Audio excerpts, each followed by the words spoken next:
Induction এবং infrared কোন music চুলাটি সবচেয়ে ভালো, কোন মিউজিক চুলাতে বিদ্যুৎ বিল কম আসবে এবং কোন চুলাতে দ্রুত পানি গরম হবে, আজকে আমরা এই ভিডিওর মাধ্যমে একেবারে আপনাদেরকে হাতে নাতে প্রমাণ করে দেখাবো। এটা হচ্ছে ইনফ্রারেড চুলা এবং এর পাশেরটা হচ্ছে ইন্ডাকশন চুলা।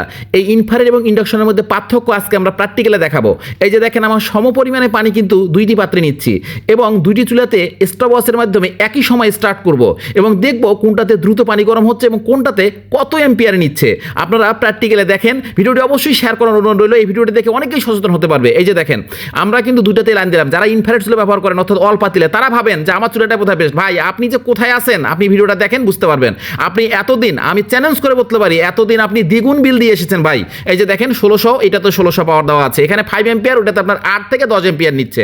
অর্থাৎ 1 মিনিটে যেখানে আমার পানি গরম হয়ে যাচ্ছে, সেখানে আমি 15 মিনিট ধরে চুলাটাকে কেন চালাবো 8 এম্পিয়ার দিয়ে? আমার কথা হচ্ছে এইটা, প্রতি মিনিটে যদি আমার 1 টাকা করে হয়, 15 মিনিটে কত টাকা হয়? 15 টাকা। এখানে আমার প্রতি মিনিটে যদি 1 টাকা হয়, আমার 3 মিনিটে কাজ হয়ে যাচ্ছে, তাহলে 3 টাকা খরচ। তাহলে আমি কেন 15 টাকা বিল দিতে যাবো ভাই? এটা আপনাদেরকে আজকে বোঝানোর জন্য আমি প্র্যাকটিক্যালি ভিডিওটা দেখাচ্ছি। ভিডিওটা অবশ্যই শেয়ার করবেন এবং দেখেন 1 মিনিটের মধ্যে এখানে পানি গরম হয়ে যাচ্ছে। আমি পানি গরম করব, আমি কেন 15 মিনিট চুলাটাকে চালু রাখবো? এখানে 1 মিনিটে দেখেন পানি গরম হয়ে যাচ্ছে, অথচ এখানে দেখেন 1 মিনিটের মধ্যে ইনফ্রারেড চুলাতে কিছুই হয় না। দেখেন 1 মিনিট হয়ে গেছে অলরেডি। কিন্তু এখানে ইন্ডাকশন চুলার মধ্যে দেখেন পানি থকবক করতেছে, পানি গরম হয়ে গেছে।